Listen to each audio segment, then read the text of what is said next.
마켓 리더 시간으로 이어가 보겠습니다. 오늘의 키맨 소개할 텐데요. 오늘은 이베스트 투자증권의 염승환 이사 모셨습니다. 어서 오세요. 네, 안녕하세요. 반갑습니다. 네.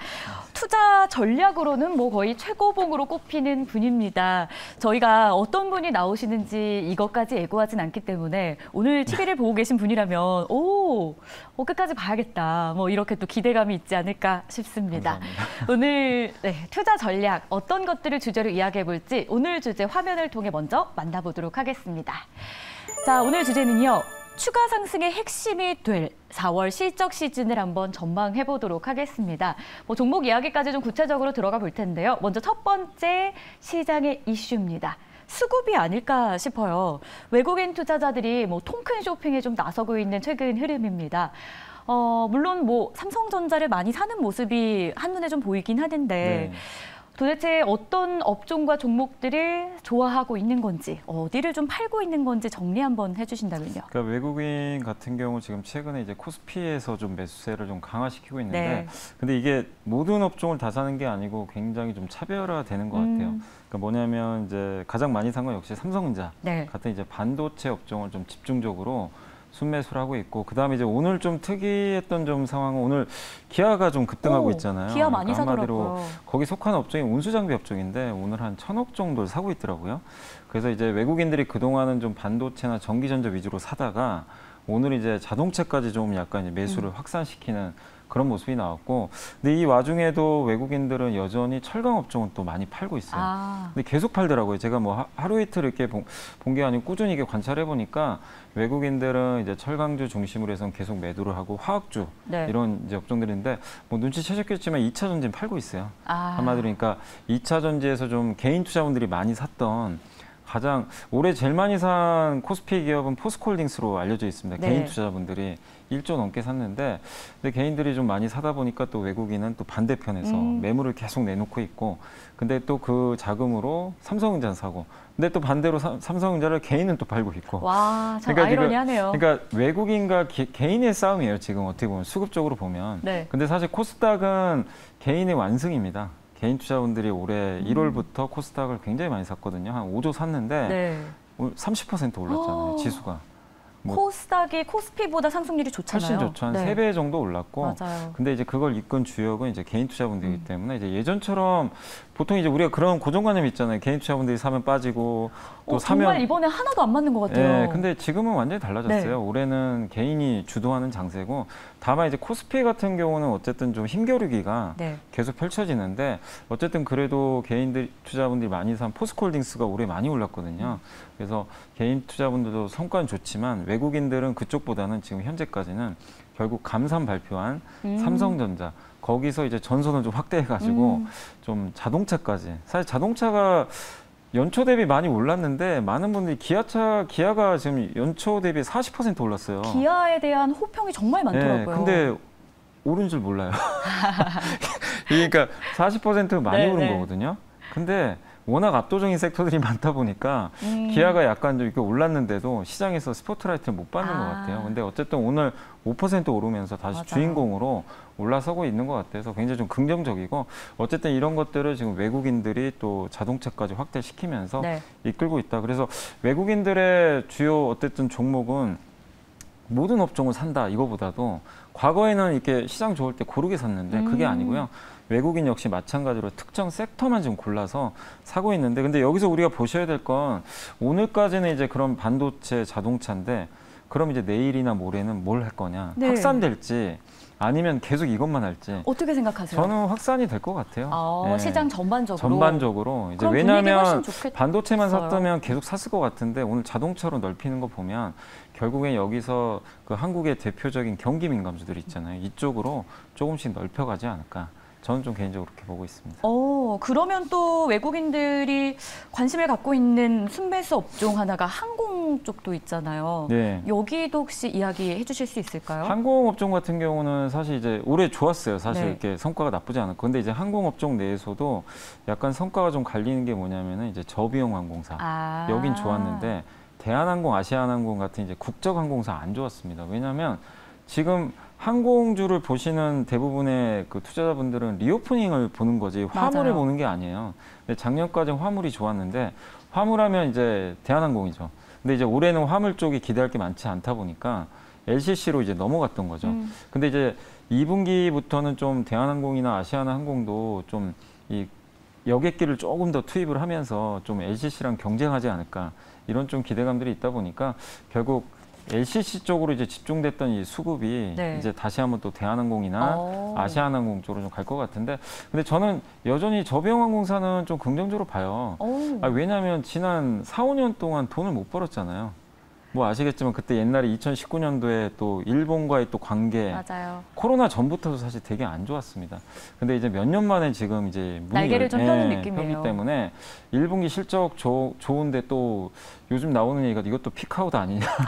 자꾸 그 얘기 나오는데, 근데 지난 몇 년간 못 갔기 때문에 올해만큼은 좀 LCC도 좀 높은 점수를 줘야 되지 않나. 그래서 저는 지난 2, 3년간 우리가 유일하게 못한 게 뭐가 있죠? 다 했어요. 근데 해외여행만 못 갔거든요. 맞아요. 근데 올해는 보복 여행이 계속 이어질 것 같아서 저는 좀 개인적으로 LCC 좋게 보는데, 다만 이제 유가가 좀 최근에 올라가다 네. 보니까 거기서 좀 투자 의견들이 좀 엇갈리는데, 그래도 어쨌든 여객 수요에 대해서는 좀 우리가 긍정적으로 볼 필요는 있다라고 말씀드리고 싶습니다. 좋습니다. 수급 흐름, 특히 외국인 관련해서 수급의 흐름을 체크해 봤는데요. 두 번째로 저희가 점검해 보고 싶은 부분은 환율입니다. 간밤에는 달러가 좀 강세를 보이긴 했는데 뭐 하루 정도였고, 전체적인 추세를 보면 이 킹달러가 좀 주춤하는 모습이 시장 안에서 포착이 되고 있어요.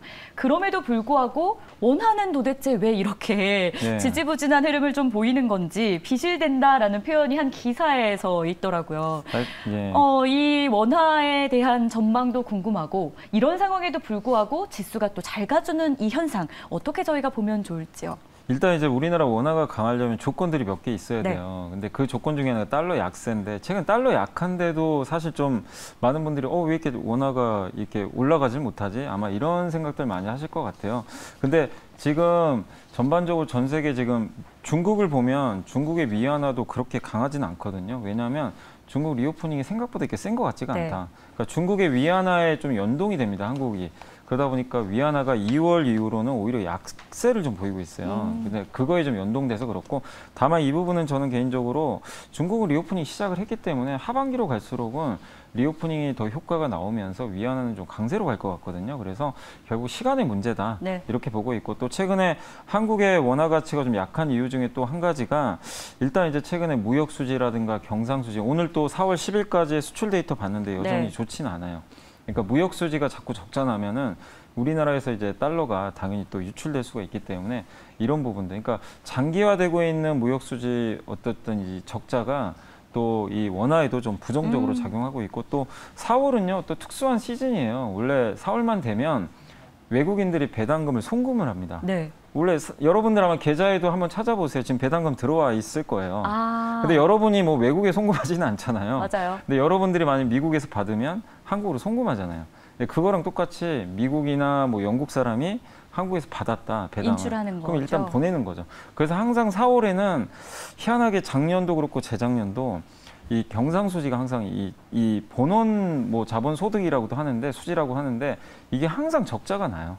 이건 계절성입니다. 왜냐?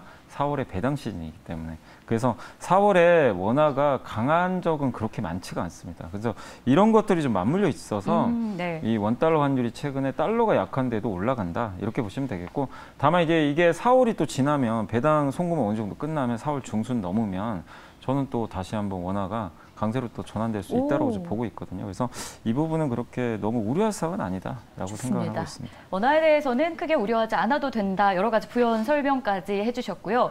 자, 그럼 이어서 본격적으로 실적 이야기도 해보겠습니다. 실적 시즌 이제 본격화된 상황인데, 오늘 코스피는 2,500을 넘어갑니다. 코스닥도 마찬가지로 890선 넘어갔고요. 네. 좀 앞으로의 방향성 어떻게 보십니까? 일단 이제 최근에 2차 전지가 너무 많이 올랐죠. 네. 근데 사실 2차 전지도 몇몇 개만 오른 거지 사실 다 이 훈풍이 분 건 아니에요. 근데 오늘은 LG화학이 또 좋더라고요. 맞아요. 그러니까 2차 전지 안에서도 이게 순환매가 돈다.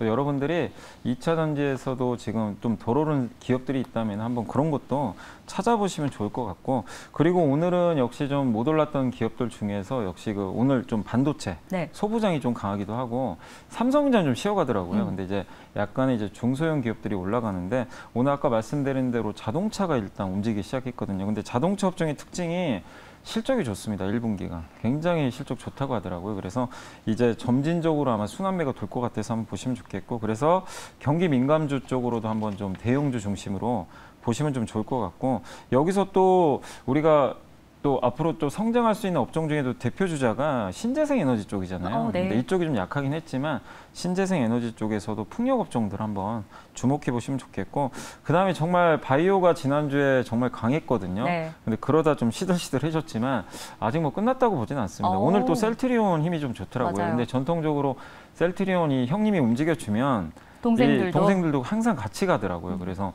또 이번 주말 경에 또 미국에서 아마키도 열리니까, 그리고 제일 좀 부진한 섹터 또 하나 꼽으라면 인터넷 쪽입니다. 뭐 네이버, 카카오. 맞아요. 근데 이제 오늘 좀 움직이는데 뭐 이쪽이 성장이 좀 둔화돼서 좀 못 가는 건 사실이지만, 그래도 워낙 주가가 많이 눌려 있어서 저는 가격 매력이 있고, 어제 보니까 그 네이버의 최수연 대표가 한 2억 원어치 자기 주식을 샀더라고요. 그래서 이건 굉장히 의미 있는 신호거든요. 그러니까 책임 경영하겠다라는 또 신호가 네. 나왔기 때문에 이런 인터넷 플랫폼도 순환매 차원에서 한번 보시는 것도 필요할 것 같습니다. 좋습니다. 자, 그렇다면 실적 시즌에 차익 실현 기업을 보는 게 나을 것인지, 아니면 컨센서스가 상향된 기업인지, 둘 중에 고르라면 어느 쪽을 더 고르시겠습니까? 지금 이제 컨센서스가 올라가는 게 더 낫겠죠. 당연히 이제 뭐 우리가 선택을 한다면, 물론 이제 실적 시즌에 미리 좀 오른 기업들도 있겠지만, 네. 그래도 자꾸 컨센서스 이제 이익 추정치가 올라간다는 건 그만큼 이제 우리가 기대한 것보다 잘 나온다는 얘기니까, 그래서 그런 이제 실적 컨센서스가 상향되는 기업들 보시면 좋을 것 같고, 그래서 그 대표적인 게 사실 자동차예요. 자동차 업종들은 꾸준하게 지금 컨센서스가 올라가거든요. 근데 그동안 이제 너무 2차 전지가 좀 강하다 보니까 시장에서 이제 스포트라이트를 못 받아서 굉장히 눌려 있었어요. 자동차나 자동차 부품 회사들이. 그래서 한번 이 완성차나 또 오늘 보니까 현대위아 같은 부품 섹터도 되게 강하더라고요. 맞아요. 그래서 이 기업들이 좀 그래도 실적주로 이제 1분기에 좀 부상을 하고 있으니까 한번 여러분들이 그쪽 섹터 한번 체크해 보시는 것도 좀 좋을 것 같습니다. 자, 그렇다면 종목 이야기도 해봐야겠죠. 깜짝 실적이 기대되는 기업이 있다면 뭐 계속 힌트를 좀 주고 계신 것 같긴 해요. 그래도 기업을 꼽으라면 어디를 꼽으시겠어요? 제가 좀 기업을 직접 얘기하기는 좀 그렇고요. 섹터를 얘기해 섹터만 주시겠습니까? 말씀드리겠습니다. 네, 좋습니다. 뭐 아마 다 아실 거예요. 근데 이제 자동차도 좋고 자동차 부품 좋고, 또 1분기 실적 컨센서스가 올라가는 이제 섹터 중에서 피팅 업체라고 있습니다. 네. 이제 조선 기자재 쪽에서 이제 그래서 피팅 업체들도 한번 좀 보시면 좋을 것 같고, 그다음에 제가 어제인가 그제 이제 한번 이렇게 어제였던 것 같은데, 이 증권사 이제 보고서들을 매일 저는 이제 보다 보니까 좀 눈에 띄었던 게 뭐냐면은, 저도 네. 전혀 생각을 안 하고 있었는데 그 식자재 업체들 있잖아요. 그 기업들이 좀 1분기 예상보다 괜찮을 것 같아요. 왜냐하면 런치플레이션으로 들어보셨죠? 네. 그래서 요새 이 편의점이 장사가 잘 되잖아요. 네. 근데 너무 음식값이 비싸니까 사실 여의도 이제 10,000원 이하의 짜장면집을 찾기가 좀 힘들어요. 없어요. 굉장히 좀 비싼데. 네. 근데 그러다 보니까 이 직장인들 같은 경우 어딜 가냐면 편의점에서 도시락 먹는 경우도 있지만, 저도 거기에 해당되는 것 같아요. 그런가요? 네. 근데 구내식당을 또 많이 갑니다. 구내식당은 그래도 상대적으로 좀 저렴하잖아요. 맞아요. 뭐 6,000원? 네. 근데 여기가 런치플레이션도 있겠지만 어쨌든 이제 리오프닝 하면서 우리가 단체 급식 먹는 거 이제 거부감이 없잖아요. 네. 그래서 식자재 업체들 실적이 예상보다는 좀 1분기 괜찮을 것 같은데 아무도 관심이 없습니다.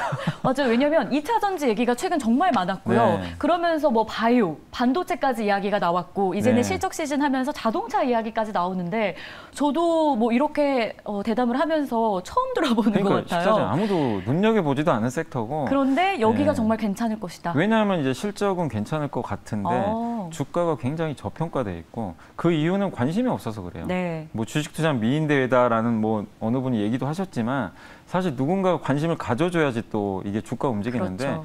이게 좋은 건 맞는데 이 전혀 지금 관심들을 못 받고 있는 것 같아요. 근데 저는 항상 그 원칙은 있거든요. 결국 실적 좋으면 그거는 반영은 된다. 그래서 식자재도 좋은 좀 그 아이디어라고 좀 보고 있고, 그 다음에 1분기 또 실적 추정치가 올라가는 섹터 중에 하나가 MLCC. 이쪽 섹터들도 꾸준하게 작년에 재고 조정이 좀 끝나가지고 네. 올해 좋을 거라고 합니다. 그리고 마지막으로 의료기기 회사들도 좀 눈여겨보시면 좋을 것 같아요. 뭐 덴탈도 있고 피부 미용 의료기기 이쪽도 꾸준하게 실적 추정치들이 올라가니까 이런 섹터들 중에서 한번 여러분들이 좀 고민을 해보시면 좋을 것 같습니다. 네, 저희가 오랜만에 들어보는 섹터, 뭐 식자재까지 확인을 했고요. 그밖에 MLCC, 의료기기, 피팅, 자동차까지 체크를 해보겠습니다. 자, 이제 4월도 꽤 많이 지나가고 있어요.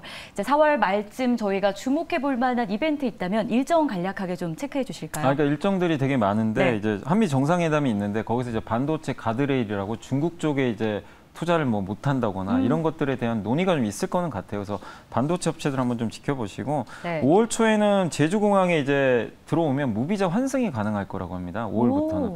이제 중국 소비주 지금 아무도 관심 없잖아요. 네. 그래서 한번 눈여겨보시고 5월 중순경에는 아마 아랍에미리트 국부펀드가 방한할 것 같더라고요. 그래서 방산이나 게임 업종도 한번 게임까지. 체크해보시고 역시 5월 말에는 누리호 2차 발사 있을 예정이고 또 스타링크가 2분기에 네. 국내 서비스 한다고 하니까 우주 산업에 대해서도 한번 여러분들이 보시고 마지막으로 8월 달에는 좀 아직은 남았는데 폴더블 폰. 사고 싶어요. 저도 지금 살까 지금 고민 중입니다. 네. 이 디자인이 유출된 거 보니까 좀 예쁘더라고요. 예, 그래서 한번 이번엔 폴더블 폰도 한번 관심을 좀 가져봐도 되지 않을까 싶습니다. 좋습니다. 뭐 소비자의 입장에서까지 생각한 일정 저희가 점검을 해봤고요.